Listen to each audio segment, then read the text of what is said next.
Hello everyone, and now welcome to game 2 in this series, or not game 2 in the series. What am I talking about? This is a game between Crank versus Mana, and I believe it was part of Team Story Cup. So they are playing for their respective teams, Mouse Sports and Axe, here on Achillean Waste, a Protoss versus Protoss matchup this time around.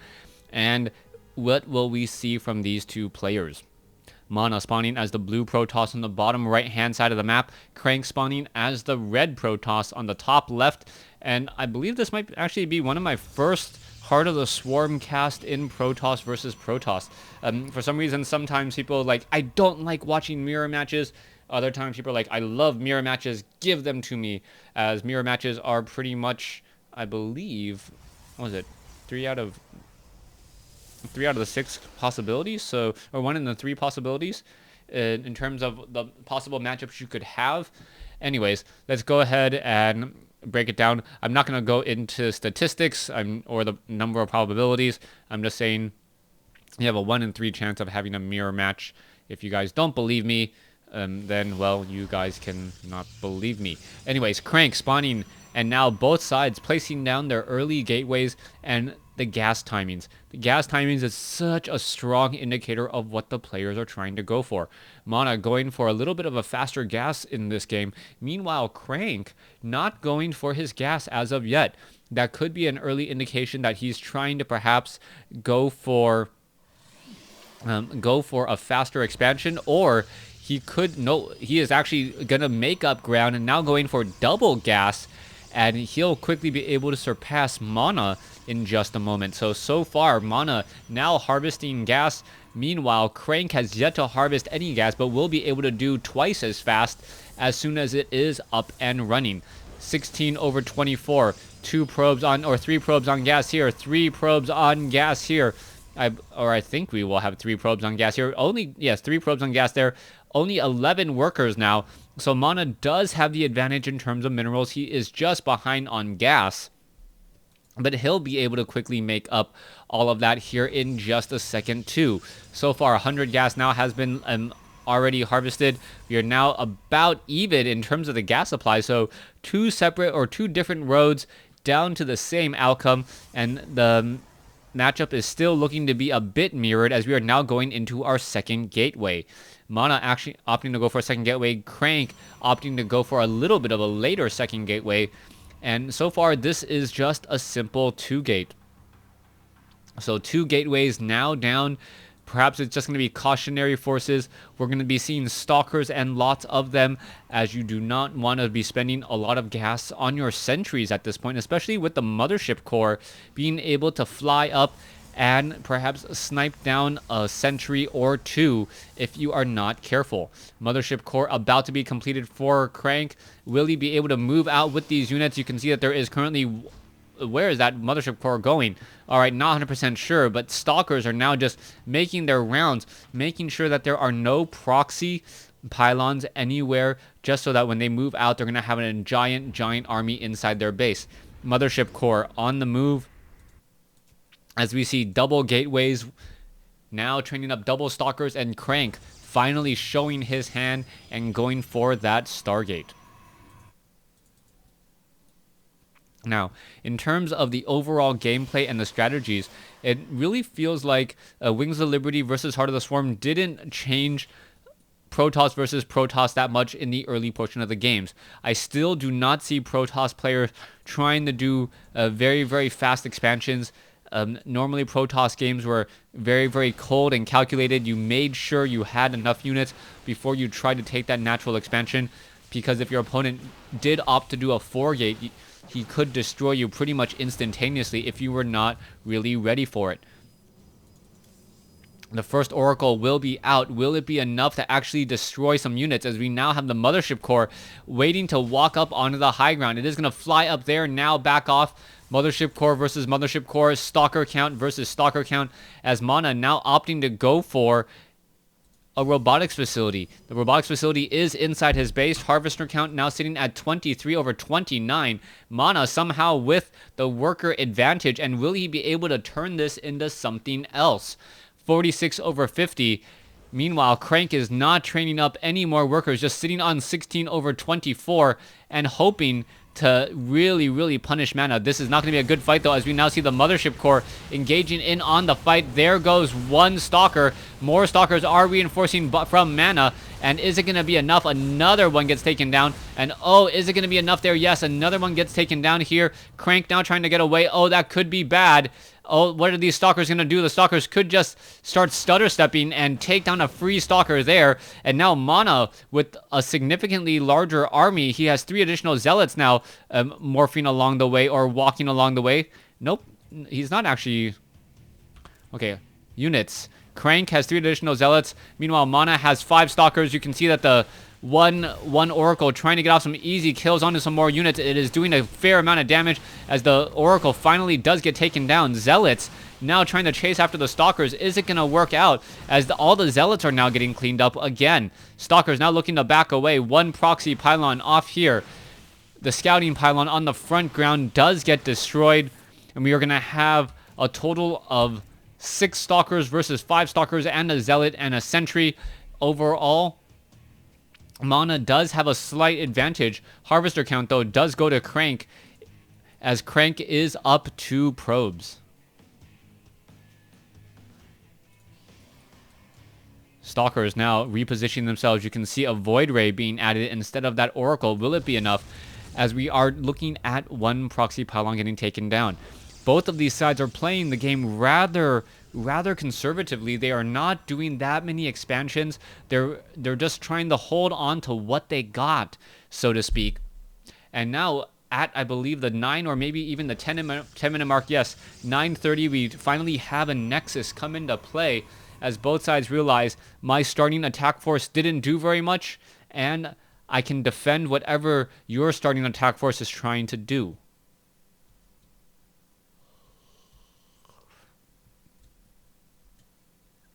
All right, Phoenix is now being added.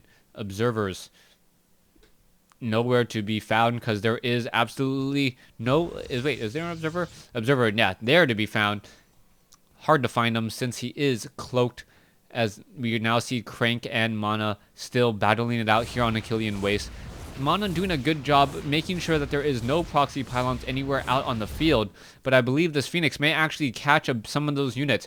Phoenix now just simply doing a flyby. Isn't going to catch anything. Stalkers are in position. Damage is being dealt. You can see 6 shots. This one Phoenix down to 0 shields. It will be able to recharge those slowly. As Mana, if he was paying attention, would have realized that that Phoenix is no illusion, that it was taking the full damage from those Stalkers, and therefore a Stargate is in play. Please give me one moment.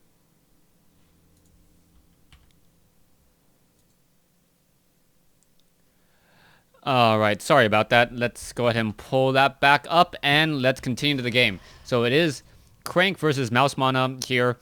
Familiarizing myself once more as we now see an observer doing a quick flyby and taking a look at everything inside Crank's base. So far, Crank looks like he is going into double Phoenixes with a Void Ray and adding a strange unit composition in order to really break down this front door. So far, I don't see much of an army from either of these players. We shouldn't see any units really dealing that much damage whatsoever. Just Stalkers, Void Rays, Zealots holding at that front position, as we now see 2 Phoenixes and a third one making its way off here. Are we getting that Void Ray? No, we are not. The Void Ray is just being added to the front door here as the Observer now keeping track of the army.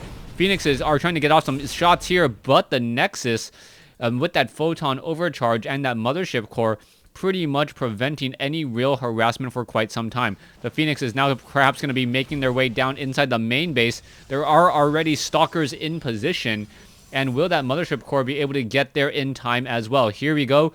Phoenix is now making a move in, and there you have it. The Stalkers are already there to push back that Phoenix.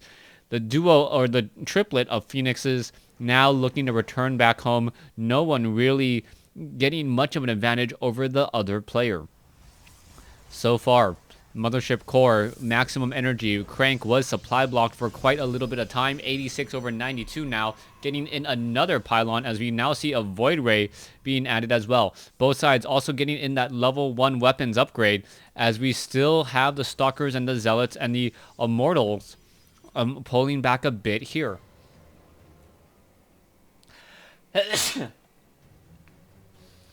Okay, so far, Void Rays, Stalkers, taking on the Destructible Rocks. We are now going to be sitting on 3 bases to 3. No one really making a move anywhere as the Zealot quickly gets taken out from that position there. Phoenix is still trying to, doing a little bit of a flyby. It looks like one of the Phoenixes perhaps got to kill. Yes, it did take down one Observer. There is still one probe off here as, oh no, the Observer is still revealed. And there it goes. All right, so that detection right there, the Envision ability on the Oracle being used in order to reveal that Observer. The Oracle really isn't much use of anything else there. There is that particle beam or the pulsar beam that it can use for harassment purposes. But other than that, not much going on. You can now see the Envision. It does take, I wonder how long it lasts. I guess would be, or it lasts for 60 seconds. So in about 2 seconds there, the Envision will stop here in just a second. No? All right, so the Envision lasts for quite a while, and it almost feels like that Oracle can stay as a permanent detector almost as long as that reveal is there. So let's see what's going to be happening next. All right, Phoenix is still doing a little bit of a fly. Oracle does act as a very, very strong detector later on in the game. You can see this rock tower will get taken down. No. Is it? No, it is just, yeah, going to go ahead and take down that rock tower in a matter of seconds. There it goes. It was dealing, what, plus 6 damage versus armored, so it is 16 damage a second. Or, what, 32 damage a second minus the armor. I'm not going to even try to calculate all that, as we now see Observer, or the Phoenix is coming in to get a lot of damage. In comes a photon charge once more. And with that, the Nexus has a very long-range cannon. The Phoenix is unable to do any harassment. And now we are going to be going into a little bit of that stalemate once more, besides until both players get 200-200 supply. Now, once the players get into 200-200 supply, that is going to force them to engage, as you always want to engage whenever you have the largest army possible. If your army is maxed out, you might as well engage and then try to take a big chunk out of your opponent's army. Otherwise, he may be able to catch up and get a decent sized army once more.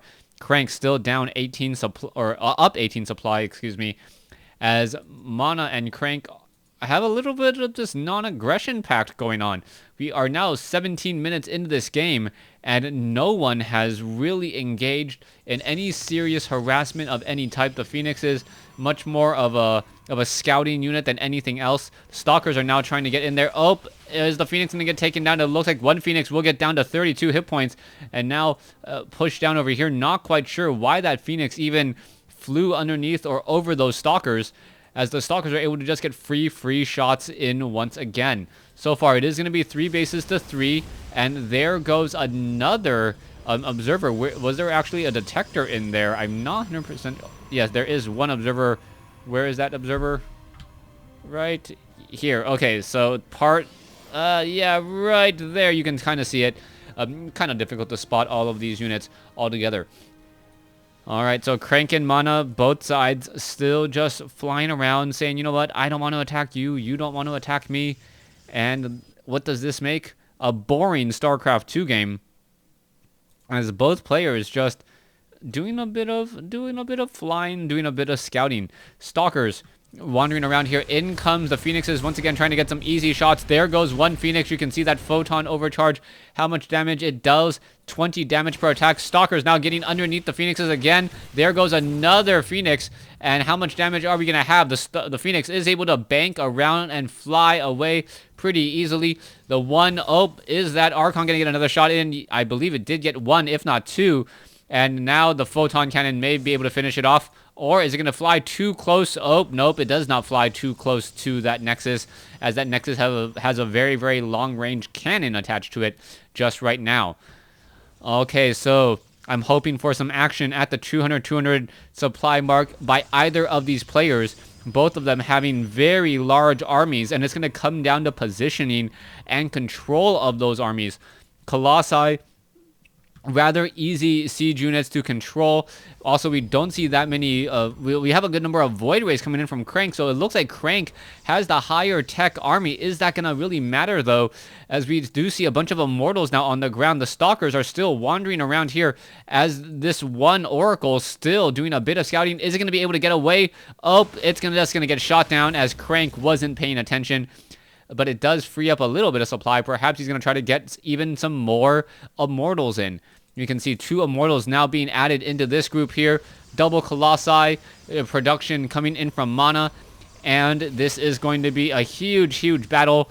And with the way things are going, they may just have a huge battle and then rinse and repeat once more, as now the 4th bases are being taken by both of the players. Nexus here from Crank about to be taken in. Zealots now trying to engage, and who has the better engagement, as one Zealot is running around in from the backside. Oh, there it goes. And who has the superior upgrades? It is 3-0 versus 2-1. So the 3-0 Zealots should actually come out on top, as we now see the main aggression happening over here. Archon's now trying to come in. Archon, Psystorm, continuing to swipe down. It looks like 1 sentry. There is a time warp there. Can't tell whose time warps is whose, though, as these units are moving slowly on both sides. All right, Mothership Core, Time Warp. It looks as though Crank did cast here. These units are moving relatively slowly. And now Mana going to try to engage. Here we have the engagement. Void Rays are charged up. Psystorm on both sides. And who is dealing the most damage? The Void Rays trying to actually take down the Archons. Not a good choice, but this is War of the Worlds, as Crank looks like he does have superior Colossi numbers. A new Colossus now coming in from the far side. Oh, that time warp causing a bit of a problem, as now Mouse Mana trying to get away, unable to do so. Colossi, oh, are we going to chase down? No, we are not going to chase down, as we now see another unit getting taken down here. All right, so Crank now with the 12 supply advantage. Production tab shows Archons, more Colossi and Archons being merged together coming in from Mana. Is he going to have enough units to defend in time, as we now see Zealots and Archons coming off over here? Crank now bringing over the majority of the army. The destructible rocks are down. Is he going to try to engage here? It looks like it is going to be an engagement. No, he is. Why isn't he? And that is the big question, as the Zealots are now running straight up inside this 3rd base. More units are now making their way over. This is going to be a split prong attack. Archons, Colossi going to try to engage. And here we have a large battle once more. The Colossi doing a little bit of that stutter step back. 3 Colossi to 4. Now we do have 4 Colossi coming in from Mana, but there are more Archons on the field. The Archons with very, very good shields, able to absorb a lot of that damage. And now we're down to 2 Colossi coming in from Mana. Meanwhile, back over here, it looks like this expansion was easily defended, but Zealots are now going to be making another move over. Are we going to be perhaps be getting... Oh, extended thermal lance range wasn't done for Crank? Oh my goodness, how did I miss that? Extended thermal lance range wasn't done for Crank. Meanwhile, Mana has it, and that is the only reason why Mana is doing such a good job defending against this attack. Extended thermal lance range needing about another 90 seconds or so, as the units are all backing away. But the main expansion, one of the main expansions have been taken down, as one Zealot goes to work on this assimilator. Coming back over here, Archons, Colossi. Does Mana have enough to replenish his forces? Standing army is still larger for him, but that upgrade discrepancy is absolutely huge. Not having extended thermal lance range forced Crank to really push in with his Colossi much earlier, or much closer, just exposing himself to Stalkers and other focus fire units as well. Crank now regrouping. Meanwhile, Mana looking to defend his 3rd, and Mana dodging a bit of a bullet here, as he is going to try to macro back up. Crank saying, you know what, I can let the fight come to me. My income should be higher. It in fact is, and if my income is higher, then I will have a larger army when the next battle comes. Crank sitting at 157, double Colossi production coming back in for Crank again. You can see 5 Colossi standing tall, with 7 or 2 more on the way, for a total of 7. Expansion. This expansion has yet to be taken. Now, once again, being placed down, but is it going to be in time? Mana is still down by 22 supply. You can see a whole bunch of gateways, as Crank has the larger bank and should be able to warp in and just warp in a whole bunch of Zealots onto the field. And with all of these Zealots now on the field, he will be able to absorb a lot more of that Colossus damage again. Mothership Core now wandering around. Really rare to ever see the full upgrade to Mothership any longer, as the Mothership Core and the Mothership Core, that Photon Charge and that Time Warp, all of those abilities, why would you upgrade it just so that it has a slower movement speed? Doesn't seem to make much sense, as we now see the Zealots are trying to engage again. Alright, this group of Zealots not going to be able to do very much off over here. Zealots of Crank cleaning up this one particular expansion, as we now see one Zealot getting taken down. Upgrades 310, level 3 weapons, 0 shields, 0 armor, 1 shield upgrade. As we're also now going into the armor upgrade. So shield upgrades actually would have thought would be much more efficient, as the Archons are the main Archons are the main damage dealer. So what's going to be happening next? Archons are all grouped up together. Zealots are underneath again. Where are all of these Colossi going to next? So far, Mana going to be cleaning up pylons all across the map. And let's take a look at the army cost. Army cost of Crank is much larger, both in terms of minerals and in gas, as Crank just knows that he can sacrifice Zealots in this trade. He wants to get the right composition of units before he engages here, and then he just spends any additional minerals that he has on Zealots to run in here and do a little bit of damage. Alright, how many Colossus are together? That is 8 Colossi, 48 supply, and then added to it another 8 Archons. This is just a massive army.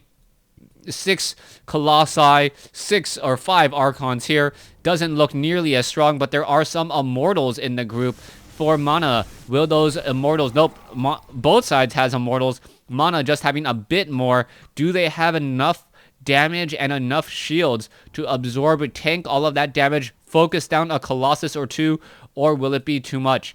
So far, gas just coming in from Crank. Now the Protoss almost looks like a Zerg player over here on the left side of the map, just trying to get gas, only mining gas coming in from this additional expansion location. 9 or almost 1,000 gas versus 600, as the Zealots now do a bit of a run-in again. Alright, more Zealots are reinforcing. Is the Photon Cannon going to go down? Yes, it will. Both sides still fighting here. Cranks, all of his units are not grouped together or not engaging at the same time. Mana easily cleans that up, only to see another round of High Templar now joining on the fight. Time Warp now coming in as a bit of a problem, as both sides are now ready to engage. Mana bringing in a whole bunch of Immortals into this fight. Are we going to perhaps see some Archons? The Archons are now merging, but Mana catching these units out of position. 2 Archons go down needlessly, as the Colossi are still doing a bit of a retreat. All of these proxy pylons may get taken down. 1 probe is actually going to get destroyed here. Mana doing a great job fighting back into this game. Army sizes is what, 62 versus 61. A lot more gas coming in from Crank still, as that means that there should be more Zealots coming in from Mana. Not even that many Zealots. Perhaps more Immortals versus the number of Archons that we see on the field. These Archons do deal additional damage versus bio, but outside of the Zealots now, there is no real biological unit on the field. Alright, what's going to be happening? All of these Archons, 350 shields. Immortals, would those Immortals actually be better in taking shots from... taking shots from Colossi? I'm actually not 100% sure. I'll have to do the math on that a bit later. But I think the Archons actually come out a bit ahead the way that those shields naturally work. Here we go. We are going to see an engagement here. And the Colossi now backing away again. Here we go. Both sides going at it, as the Colossi are now doing another push in. And Crank now backing off at 200. He wants the right composition, as now a single Dark Templar being brought over. There are now Tempests in the group, and down goes the Dark Templar here. Another Dark Templar down here as well. And Is this one Nexus going to fall? Probes are getting taken down. You can see that there is an observer here to catch this all. Oh, why is it taking down the assimilator? Should be going after that. Oh, is it going to be able to take down a Zealot? It looks like it might be able to do so. No, actually switches targets instead of taking down a Zealot, as we are now going to see a major engagement here. All right, there goes that Nexus. 180 versus 184. Here's the engagement. Tempest now engaging as well. Super strong range coming in from both sides. Immortal is pushing through. Is it going to be enough? You can see Time Warp. Crank, however, with the larger army. And it looks like he's just going to be able to walk through this army here. 121 versus 137. Wait, Crank now losing a lot more units than I expected. And the Colossi of Mana able to take down all of Crank's units. How is that possible? 313 upgrades versus 322 upgrades. And somehow Mana was able to come out ahead in that engagement. All right, if I have to rewatch that replay a little bit later, you guys may be able to spot what exactly happened there. But a better concave is my only guess. More of Mana's units were engaging at the same time. On top of that, more of the Colossi were spread apart, so the splash damage was minimized. And now let's take a look at the losses. Crank actually losing more, as we now see 39 probes versus 62 probes.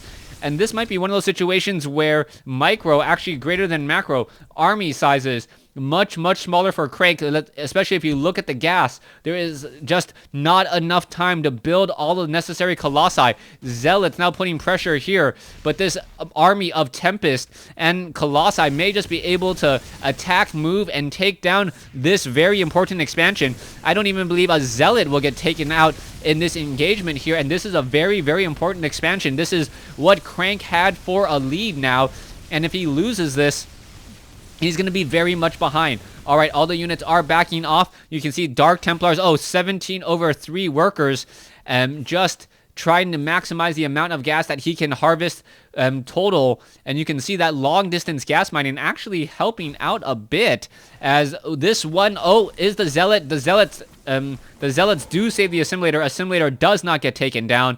And wow, shields perhaps for the win there, as all the units are now backing away. Crank back up to 164 now. Is his army large enough? Yes, it looks like it is large enough, as Immortals are now being added back again. Stalkers do have Blink. They may be able to blink straight up underneath Mana's units. Mana decided not to attack when he had the opportunity, and needed to play a little bit more defensively. And now Crank is going to come back in once again, but the unit composition of Mana is still really strong.